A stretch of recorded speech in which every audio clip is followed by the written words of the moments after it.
Hall of Fame running back wants Cleveland Browns to cut Shedeur Sanders.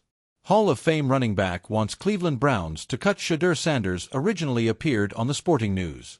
The Cleveland Browns stole a win from the Green Bay Packers in Week 3, overcoming a 10-0 fourth-quarter deficit off the strength of a Jordan Love interception and a blocked field goal to win on a field goal of their own on the game's final play. Ahead of the game, though, there were murmurs of the Browns getting set to make a quarterback change, according to Browns insider Brad Stainbrook. Earlier this week, Kevin Stefanski and offensive coordinator Tommy Rees spent much of Monday in meetings weighing whether to hand the job to Browns rookie Dillon Gabriel, per league sources, Stainbrook reports. This, of course, means that Shedeur Sanders wouldn't get the call to be the starter if Flacco gets benched, which is expected considering Gabriel is number 2 on the depth chart. However, Hall of Fame running back Eric Dickerson wants the Browns to get rid of Sanders if they aren't going to play him. "I hate to see him there," Dickerson said. "I wish they would have cut him. Let him have another good opportunity with a better football team." While Sanders is the number 3 quarterback, it feels very likely we will see him at some point this season, especially if the Browns lose as many games as the general consensus thinks they will. Follow the Sporting News on WhatsApp. Be sure to bookmark NFL on the Sporting News for all the latest news, interviews, breakdowns, and more. The Baltimore Ravens have to face a hard truth after loss to Lions.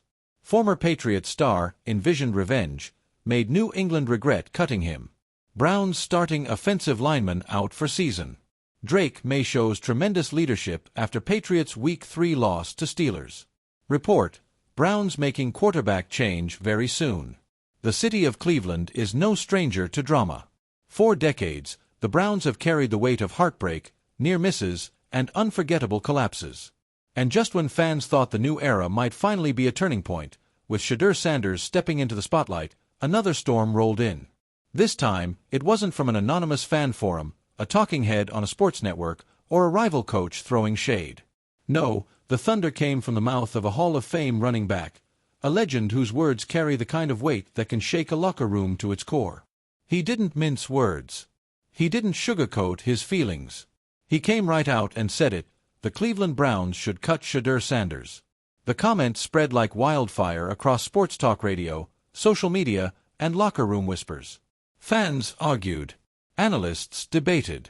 And somewhere in Ohio, Shedeur Sanders heard the echoes of a statement that could either define his career or fuel the fire of his next chapter. The power of a legend's voice. When a Hall of Fame running back speaks, people listen. These are men who survived the grind, carried teams on their backs, and earned gold jackets that symbolize eternal greatness. They've been hit, doubted, and tested, but they've come out victorious. So, when one of them suggests that Shedeur Sanders doesn't belong in Cleveland, the weight of the message feels heavier than a defensive line collapsing the pocket.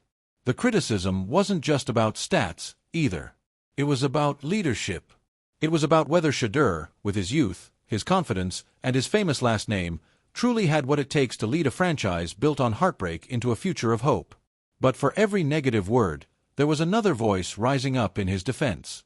Teammates pointed to his work ethic, the extra hours spent in the film room, the way he absorbed playbooks like a sponge. Coaches highlighted his willingness to take hits and keep fighting. Fans remembered the flashes, those perfect spirals, those late-game drives, the way he carried himself with poise under relentless pressure. Shedeur's crossroads. For Shedeur Sanders, this was more than just a critique, it was a challenge. All his life, he had lived in the shadow of greatness. His father, Deion Sanders, wasn't just a Hall of Famer, he was a cultural icon, a man who changed football and baseball with the same swagger he carried into every interview. Expectations for Shedeur weren't normal. They were astronomical. Now, instead of battling just defenses, Shedeur was battling narratives. Was he only in the league because of his name? Was he really cut out for the grind of being a starting quarterback in the NFL? Could he handle the weight of Cleveland's hopes, a city that had been waiting for decades to crown a new hero? These weren't questions that could be answered with words. They required moments. Fourth-quarter drives. Precision throws in freezing rain. The kind of grit that silences critics without ever needing to say a thing. The locker room response. Inside the Browns' locker room, the reaction to the Hall of Famer's comments was telling. Some players shrugged it off, treating it as just another headline in a league that thrives on drama. Others took it personally, rallying around their young quarterback. "Cut Shedeur." "Man, that's crazy," one veteran lineman told reporters. "The kid's got fire. You can't teach that. He's learning every week, and he's ours.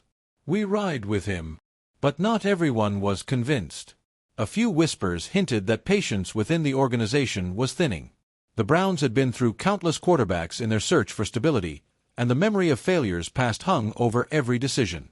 To some, Shedeur was just another name in a long list of experiments.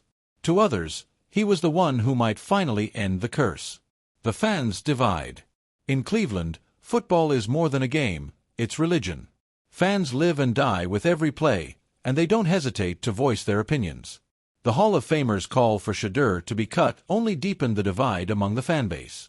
Some agreed with him, frustrated by turnovers, missed opportunities, or the growing pains that come with a young quarterback. They wanted a proven leader, someone who could step in and win now. Others pushed back, pointing out that greatness doesn't always arrive overnight. They remembered Peyton Manning's rookie struggles, Josh Allen's early inconsistencies, and even Lamar Jackson's critics before he silenced them with an MVP season. To them, Shedeur deserved patience. He deserved time. Fuel for the fire. For Shedeur, the criticism may have been harsh, but it was also fuel. He knew the game. He knew that every quarterback in NFL history had faced doubt, from legends like Tom Brady to contemporaries like Joe Burrow. What separated them wasn't the absence of critics, but the ability to rise above them. In quiet moments, Shedeur thought about his father's advice. Deion had always preached resilience, faith, and self-belief. "They can't define you," Primetime would say. "Only you can do that." So Shedeur went back to work. More hours studying defenses. More reps with his receivers.